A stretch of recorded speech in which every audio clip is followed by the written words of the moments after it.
नमस्कार विद्यार्थी मित्रांनो, स्वागत आहे तुम्हा सर्वांचं महा एक्झाम पॉईंट आपल्या एज्युकेशनल यूट्यूब चॅनलवरती. तर विद्यार्थी मित्रांनो, आपला आजचा व्हिडिओचा भाग हा 2 आहे, ज्यामध्ये आपण महाराष्ट्र पोलीस भरती 2025च्या मित्रांनो येणाऱ्या आपल्या लेखी परीक्षेच्या आपण आतापासूनच संपूर्ण काही परीक्षा विभागाची तयारी करत आहोत. ज्यामध्ये मित्रांनो आता पोलीस भरतीची ऑनलाईन अर्ज करण्याची मुदतवाढ देखील देण्यात आली आहे. येत्या 7 तारखेपर्यंत मित्रांनो तुम्ही यासाठीचे ऑनलाईन अर्ज करू शकता. जर तुम्ही ऑनलाईन अर्ज अजूनही केला नसेल तर फटाफट करून टाका.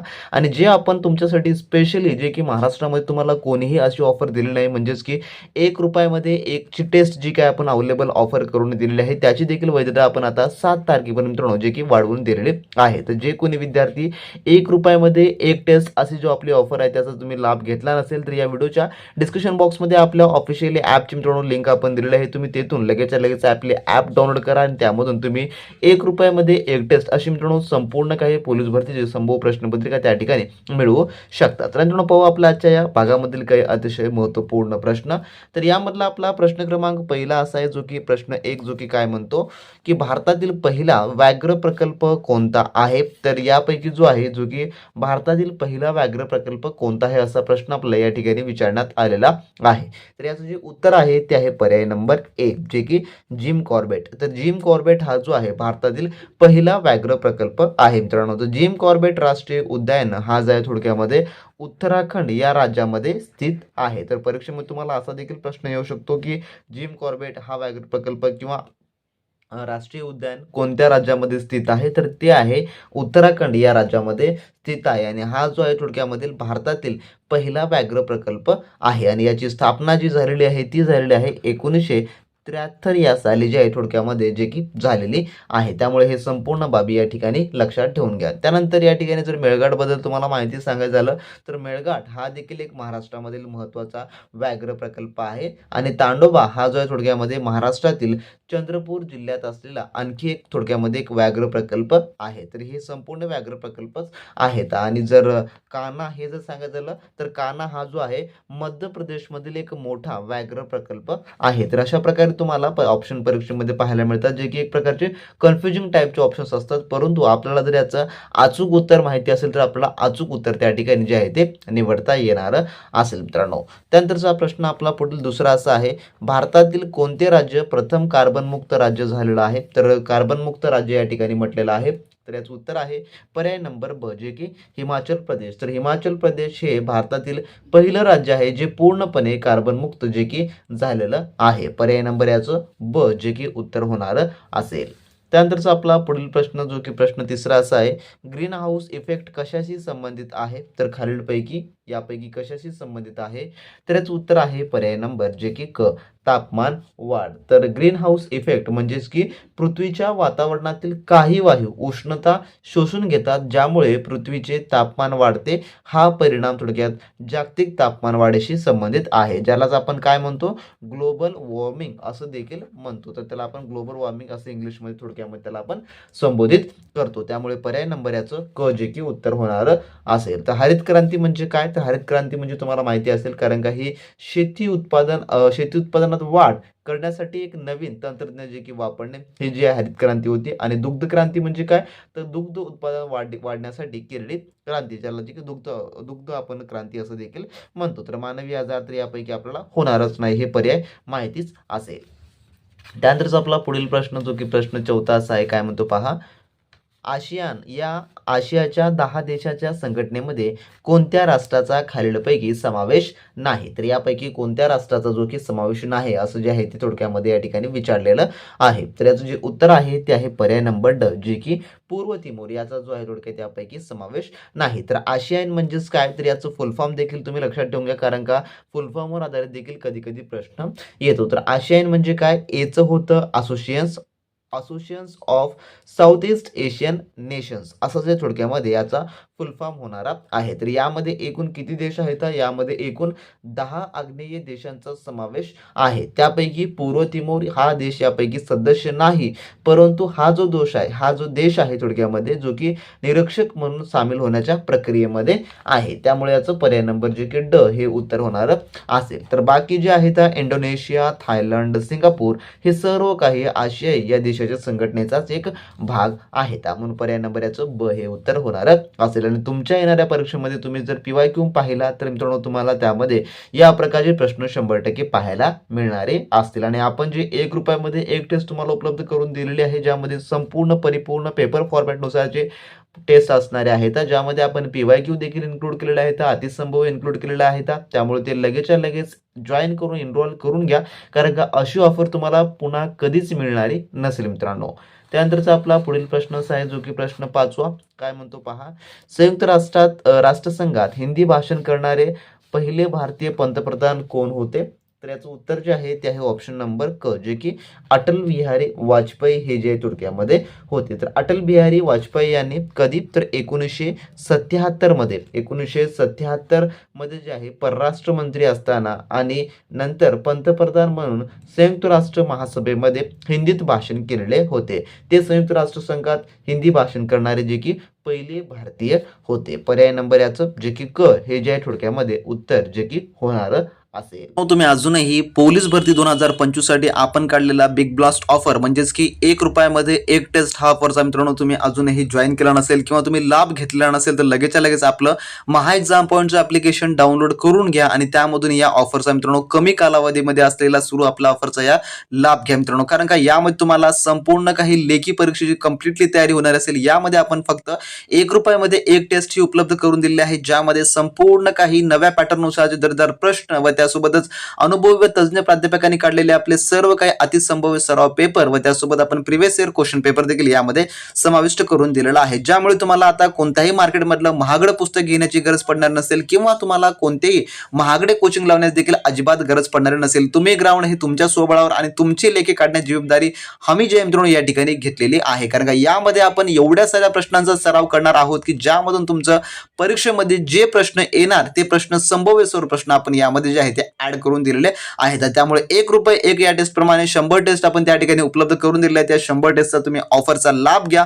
लगेचच्या लगेच आपली ऍप्लिकेशन डाउनलोड करून घ्या. व्हिडिओच्या डिस्क्रिप्शन बॉक्समध्ये तुम्हाला त्याची लिंक मिळेल आणि या चांगल्या आणि उत्तम तयारीला मित्रांनो आजपासून सुरुवातीला लागा. तर जे कोणी विद्यार्थी अजूनही आपली ₹1 एक टेस्टचा आपला ऑफरचा लाभ घेतला नसेल तर मित्रांनो लगेचच्या लगेच आपली ॲप डाउनलोड करून एनरोल करून घ्या, कारण का त्यामध्ये आपण 100 टेस्ट तुम्हाला उपलब्ध करून दिलेले आहेत, ज्यामध्ये तुमचे कमीत कमी 10,000 प्रश्न जे की जास्तीत जास्त तुम्हाला यामुळे कोणत्याही बुक्स वाचनाची गरज पडणारी नसेल किंवा कोणत्याही तुम्हाला PYQ स्पेशलची गरज पडणार नसेल किंवा तुम्हाला कोणत्याही महागड्या कोचिंगची गरज पडणारी नसेल. फक्त तुम्हाला तुमच्या ग्राउंडवर फोकस करायचं आहे. लेखी जबाबदारी संपूर्णपणे आमची टीम मित्रांनो घेतलेली आहे. त्यामध्ये टेस्ट सिरीज आपण उपलब्ध करून दिलेल्या आपले यूट्यूबला व्हिडिओ लेक्चर होतील, त्यामुळे तुम्हाला संपूर्ण काही तुमची या ठिकाणी तयारी जी आहे ती होणारी असेल. त्यामुळे लगेचच्या लगेच आपली ॲप्लिकेशन डाउनलोड करून एनरोल करून घ्या, कारण का हा ऑफर फक्त तुम्हाला येत्या 7 तारखेपर्यंत असणार आहे. नंतर त्याची प्राइस आपण वाढवणार आहोत. त्यामुळे लगेचच्या लगेच डाउनलोड करून घ्या आणि मित्रांनो ऑफरचा तुम्ही लाभ घ्या.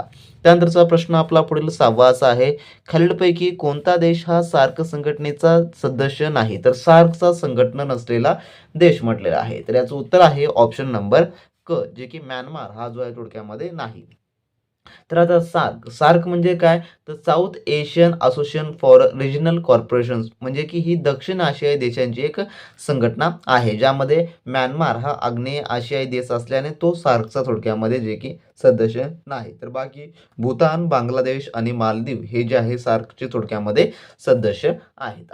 त्यानंतरचा पुढील प्रश्न आपला जो की प्रश्न 7वा, भारतीय रेल्वेचे मार्गाचे किती टक्के विद्युतीकरण झालं आहे? तर आता हा जो प्रश्न आहे मित्रांनो जो की पर्यायानुसारचा आहे, कारण का सध्या स्थितीमध्ये पाहिलं तर आपलं जे की 99% जे आहे थोडक्यामध्ये जे की विद्युतीकरण झालेलं आहे, परंतु पर्यायामध्ये आपल्याला किती दिसत आहे? जे की हायेस्ट फक्त जे आहे 60% दिसत आहे. त्यामुळे याचं पर्याय नंबर जे की ड हे जे आहे ते उत्तर होणार असेल. त्यानंतरचा प्रश्न आपला 8वा आहे, रेल्वे अर्थसंकल्प सामान्य अर्थसंकल्पनातून कधी जो की वेगळा करण्यात आला? तर कधी जो आहे हा वेगळा करण्यात आलेला आहे? तर याचं उत्तर आहे पर्याय नंबर ब, जे की 1924 साली. आणि हा एक PYQ बेस IMP क्वेश्चन आहे, हे तुम्ही लक्षात ठेवून घ्या. तर 1924 साली जे आहे थोडक्यामध्ये जे की ॲक्वर्थ समिती, कोणती तर ॲक्वर्थ समितीच्या शिफारशीनुसार रेल्वे अर्थसंकल्प सामान्य अर्थसंकल्पातून वेगळा करण्यात आलेला होता, जो की पुढे जाऊन 2017 मध्ये हा वेगळा अर्थसंकल्प पुन्हा सामान्य अर्थसंकल्पामध्ये जे की विलीन करण्यात आलेला आहे. तर कधी 2017 मध्ये हा परत जे आहे थोडक्यामध्ये सामान्य अर्थसंकल्पामध्ये जे की याचं विलीनीकरण करण्यात आलेलं आहे. तर पर्याय नंबर याचं जे की ब हे होणार असेल. IMPच प्रश्न आहे, तुम्ही या ठिकाणी लक्षात ठेवून घ्या. त्यानंतरचा प्रश्न आपला पुढील 9वा असा आहे, खालीलपैकी कोणते एक प्राथमिक आरोग्य क्षेत्राच्या अधीन येते? यापैकी खालीलपैकी कोणतं आहे?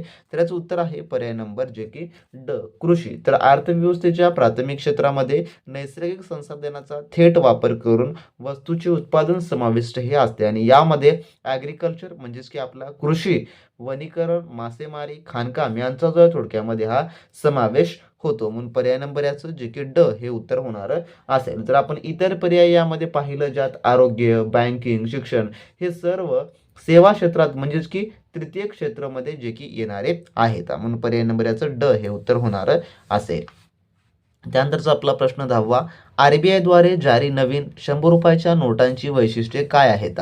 तर याचं जे उत्तर आहे ते आहे ऑप्शन नंबर जे की ब, त्यावर राणी की वाव चे चित्र आहे. तर हे जे आहे थोडक्यामध्ये वैशिष्ट्य आहे. तर रिझर्व्ह बँक ऑफ इंडियाने जे काही RBIने जारी केलेल्या 100 रुपयाच्या नोटांवर जे काही गुजरातमध्ये असलेली युनेस्को जागतिक वारसा स्थळ असलेली राणी की वावचे थोडक्यामध्ये चित्र आहे. पर्याय नंबर ब हे याचं उत्तर होणार असेल. तर आपली 10 रुपयाची नोट असो किंवा 50 रुपयाची नोट असो किंवा त्यानंतर 100 रुपयाची, 500 रुपयाची नोट असो, त्या नोटच्या मागे एक विशेष प्रकारची जी की थोडक्यामध्ये चित्र रेखाटण्यात आलेली आहेत. ज्यामध्ये आपली 200 रुपयाची नोट झाली तरी तर त्यावर काही विशेष प्रकारचे जी काही चित्र रेखाटलेले आहे ते तुम्ही एक वेळेस नक्की पाहून घ्या, कारण का परीक्षेमध्ये कदाचित असा देखील तुम्हाला प्रश्न जो आहे तो विचारला जाऊ शकतो. त्यामुळे त्या नोटांच्या मागे कशाचा स्तूप आहे किंवा कोणतं चित्र आहे, कशा संदर्भाची ती नोट आहे जे की माहिती सांगत आहे, ते तुम्ही एक वेळेस नक्की पाहून घ्या मित्रांनो. कारण का कदाचित तुम्हाला असा देखील एखादा प्रश्न परीक्षेमध्ये आला तर तुम्ही त्यामध्ये तुमचे मार्क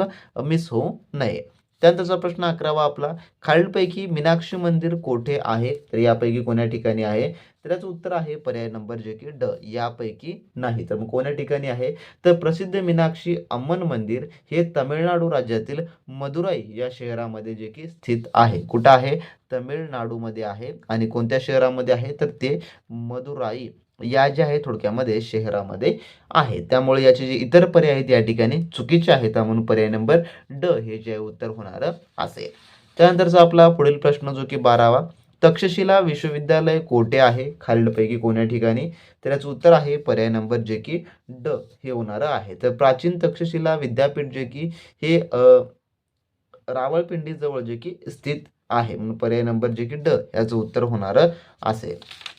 त्यानंतरचा आपला पुढील प्रश्न जो की 13वा प्रश्न असा आहे, चोल घराण्याची भाषा खालीलपैकी कोणती आहे? तर चोल घराण्याची, तर याचं उत्तर आहे पर्याय नंबर जे की क, तमिळ जे की आहे. तर चोल घराणं जे की मुख्य आणि शासकीय भाषा तमिळ जी आहे थोडक्यामध्ये होती. त्याला आपण इंग्लिशमध्ये चोल डेस्टिनेसी असं देखील म्हणतो, कारण का ते घराणं इतिहासामधील खूप प्रसिद्ध घराणं आहे. त्यानंतरचा आपला पुढील प्रश्न आपण या ठिकाणी पाहू. प्रश्न 14वा, संगम काळातील महाकाव्य शिल्पदिकरम आणि मणिमेकलई भाषामध्ये लिहिलेली आहेत. तर कोणत्या भाषेमध्ये लिहिलेली आहेत? तर याचं उत्तर आहे पर्याय नंबर जे की ड, तमिळ या भाषेमध्ये लिहिलेली आहेत. त्यानंतरचा प्रश्न आपला पुढील जो की 15वा प्रश्न आहे, भारतीय संविधानाच्या भाग 11 मध्ये कशाचा समावेश खालीलपैकी करण्यात आला आहे? तर याचं उत्तर आहे पर्याय नंबर जे की ड, संघ आणि त्यांचे क्षेत्र यांचा जो आहे थोडक्यामध्ये भारतीय संविधानाच्या भाग 11 मध्ये जो की करण्यात आलेला आहे. तर नागरिकत्वाचा कायामध्ये करण्यात आलेला आहे, तर भाग 2 मध्ये याचा समावेश करण्यात आलेला आहे. आणि मूलभूत अधिकार जे आहे ते मूलभूत अधिकाराचा भाग 3 मध्ये याचा समावेश करण्यात आलेला आहे. तर हे देखील तुम्ही या ठिकाणी लक्षात ठेवून घ्या. त्यानंतर प्रश्न 16वा आपला, भारतीय संविधानाच्या भाग 3 मध्ये कशाचा कोणत्या विषयाशी संबंधित आहे? जसं की मी मागील पर्यायामध्ये सांगितलेलं आहे, तर मूलभूत अधिकार याचा जो थोडक्यामध्ये यामध्ये समावेश या ठिकाणी करण्यात आलेला आहे. तर काही वेळेस आपण जे प्रश्न सांगतो ते मागील प्रश्नाशी मिळते जुळते असतात, त्यामुळे प्रत्येक प्रश्न जे असतो त्याचं मुख्य बाबी त्या ठिकाणी लक्षून घेतला तर तुम्ही समोरील त्यावर आधारित जे प्रश्न जे आहे अतिशय सोप्या पद्धतीनं सोडवू शकता. जसं की या प्रश्नामध्ये जसं की मी तुम्हाला सांगितलं आहे, नागरिकत्व 2 मध्ये आहे, मूलभूत अधिकार भाग 3 मध्ये आहे. त्याच्या संबंधितच खाली आपण 16वा प्रश्न या ठिकाणी पाहिला की भाग 3 मध्ये कोणत्या विषयात संबंधित आहे, म्हणजे ह्यावर आधारित हा प्रश्न झाला ना, मग लगेच पद्धतीनं आपला जे की सोडवता येणार असतं. त्यानंतरचा आपला पुढील प्रश्न जो की प्रश्न 17वा असा आहे, इबन बतूता डॅशचा एक अरबी प्रवासी व साहसी होता. तर कशाचा? तर याचं उत्तर आहे पर्याय नंबर जे की मोरोक्को याचा जो आहे थोडक्यामध्ये होता. तर इबन बतूता हा एक प्रसिद्ध अरबी प्रवासी आणि अन्वेषक होता जो मोरोक्को देशातून आला होता. त्याने मोहम्मद बिन तुगलकच्या काळात जे की भारताला जे भेट थोडक्यात दिलेली होती. म्हणून पर्याय नंबर याचं हे उत्तर होणार असेल. त्यानंतर प्रश्न 18वा, सिंगारेनी येथील खाणीमध्ये भरपूर प्रमाणामध्ये काय आढळते? तर याचं उत्तर आहे पर्याय नंबर जे की कोळसा हे जे आहे थोडक्यात भरपूर प्रमाणामध्ये आढळते. तर तेलंगणा राज्यातील सिंगारेनी येथील खाणी जे की कोळसा उत्पादनासाठी प्रसिद्ध आहेत. पर्याय याचं उत्तर होणार असेल. त्यानंतरचा आपला प्रश्न 19वा, खालीलपैकी वंदे मातरम गीत कोणी लिहिलं? यापैकी कोणी लिहिलेलं आहे? तर याचं उत्तर आहे पर्याय नंबर जे की बंकिम चॅटर्जी यांनी जे आहे ते लिहिलेलं आहे. तर भारताचे जे राष्ट्रीय गीत आहे वंदे मातरम हे बंकिमचंद्र चॅटर्जी यांनी त्यांच्या आनंद मठ कोण्या? तर आनंद मठ हे देखील प्रश्न या वर्गात देखील तुम्हाला येऊ शकतो. तर आनंद मठ या जे आहे कादंबरीत त्यांनी घेतलेलं आहे. पर्याय नंबर याचं जे की होणार असेल. तर रवींद्रनाथ टागोर यांनी काय लिहिलेलं आहे? तर यांनी जन गण मन हे जे आहे थोडक्यामध्ये राष्ट्रगीत जे की लिहिलेलं आहे. परंतु याचं उत्तर पर्याय नंबर हे होणार असेल. त्यानंतर प्रश्न आपला 20वा शेवटचा, संगाई महोत्सव कोणत्या राज्याशी संबंधित आहे? तर याचं उत्तर आहे पर्याय नंबर जे की मणिपूर या राज्याशी थोडक्यात संबंधित आहे. तर संगाई महोत्सव हा मणिपूर राज्यातील एक महत्त्वाचा वार्षिक सांस्कृतिक उत्सव आहे. त्याचं नाव मणिपूरमध्ये आढळणाऱ्या दुर्मिळ संगाई हरणावरून जे की ठेवलेलं आहे. म्हणून पर्याय नंबर याचं जे की हे उत्तर होणार असेल. तर असे हे आपल्या आजच्या व्हिडिओमधील जे काही टॉप आपण 20 क्वेश्चन्स होते जे की आपण GK वर आधारित तुमच्या पोलीस भरतीसाठी पाहिलेलं आहेत. आणि ज्या कोणी विद्यार्थी मित्रांना आपली ₹1 एक टेस्ट या ऑफरचा जर लाभ घ्यायचा असेल तर त्यांनी लगेच आपलं महाएक्झाम पॉईंटचं ॲप्लिकेशन डाउनलोड करून घ्या. त्याची लिंक डिस्क्रिप्शन बॉक्समध्ये आपण जे मित्रांनो दिलेली आहे. आणि पुढील व्हिडिओचे अपडेट वगैरे हवे असतील तर फटाफट तुम्ही आपल्या चॅनलला सबस्क्राईब करून घ्या. आणि ज्या कोणी विद्यार्थ्यांनी टेलिग्राम ग्रुप वगैरे जॉईन केला नसेल त्यांनी टेलिग्राम ग्रुप देखील जॉईन करून घ्या. डिस्क्रिप्शन बॉक्समध्ये त्याची देखील आपण लिंक जी आहे ती दिलेली आहे. मित्रांनो भेटू नेक्स्ट व्हिडिओमध्ये नवीन माहिती न अपडेट सोबत. तोपर्यंत बी प्रॅक्टिस क्रॅक एक्झाम.